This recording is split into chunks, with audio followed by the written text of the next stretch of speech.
Hi, this is Tony with StuffSeniorsNeed.com, and I'm coming to you today with a video on some ideas for how you can go about saving money on your prescription drugs.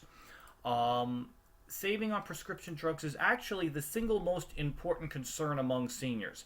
It beats out missing housing payments, it beats out losing a job, it beats out getting laid off. So, if you take a look at the costs, and a lot of these costs are going up for various reasons when it comes to your prescription medications, it's important to know every type of tip and idea that you possibly can in order to lower those monthly payments for your medications. So, what I'm going to be doing is I'm going to be talking about all the steps that you need to take in order to do that. First of all, and the most obvious, is you need to go generic.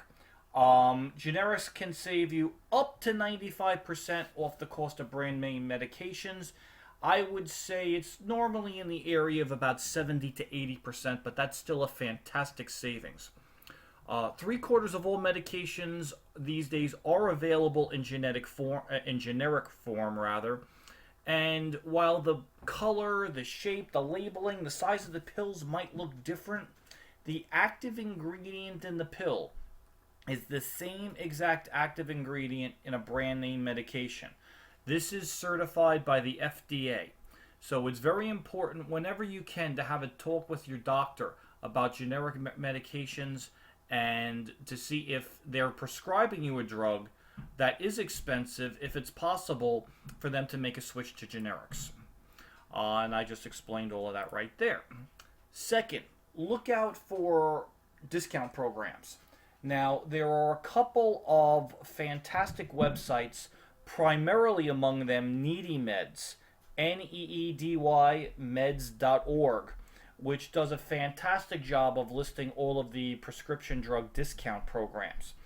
But many of the big box retailers, here I'm talking Walmart, I'm talking about Target, they have those $4 generic drug programs. So you need to look into those. A lot of those chains will also do the free flu shot, the free health screenings, the free blood pressure check. So it's important to look into those as well. Here's an example about Kmart. Okay, they have a prescription drug savings club that'll save you about 5 to 20% off of your brand name drugs that haven't gone generic yet. Walmart does the same thing. So the important thing is for you to check with several of the big box retailers and see what type of benefits they offer, because they are going to vary from program to program, just to see which one might be best for you. Now, if you don't live near a big box retailer and you live or your drugstore is primarily a smaller mom and pop store, ask if they're willing to negotiate.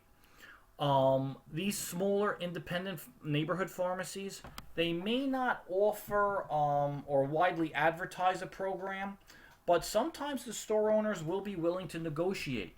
And the reason for that is they know they're under a lot of pressure these days to compete with these big box retailers.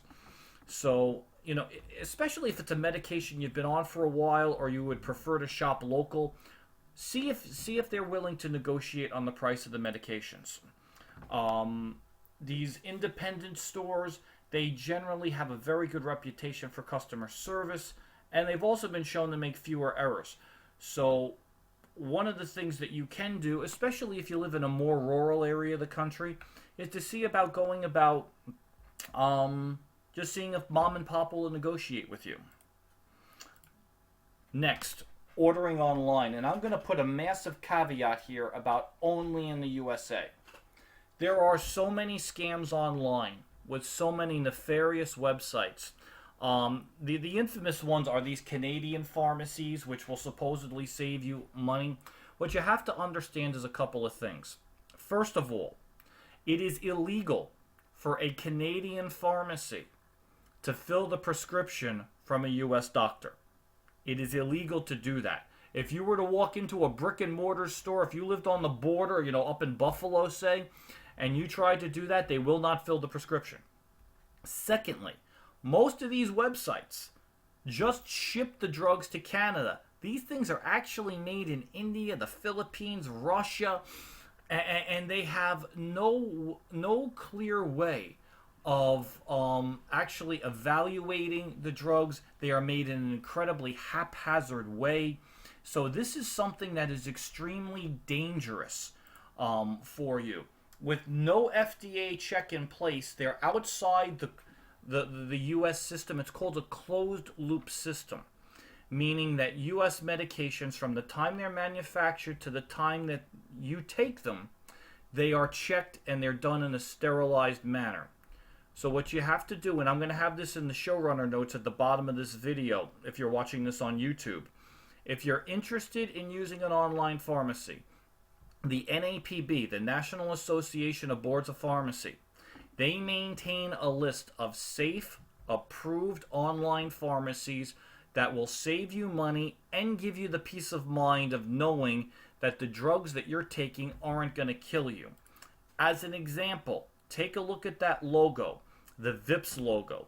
If the website you're considering buying from doesn't have that logo, you should not buy from that pharmacy, period. Okay? They haven't been approved. They are outside of the U.S. regulatory system, and under no circumstance should you be taking the medications. Next, follow your formulary. And the formulary is part of Medicare Part D, your list of approved prescription drugs for that plan. Whenever possible, work with your doctor to make sure that the prescriptions that are being filled for you match the formulary on your Medicare Part D plan. And then finally, I'm going to recommend this with a massive caveat, okay? Buying a pill splitter. This can save you money on your medications by stretching it out, okay? A pill splitter costs about $6. But you have to be extremely careful, do this properly, and do it under a doctor's care. Once again, in those showrunner notes, I'm going to put a link to a page on my site regarding pill splitting and the potential dangers of it. Okay? It doesn't mean it's an option that you cannot take. It means an option that you can only take with the approval and the supervision of your physician. So I hope that these tips and ideas helped. Once again, this is Tony with Stuff Seniors Need, and I'll see you next time. Take care.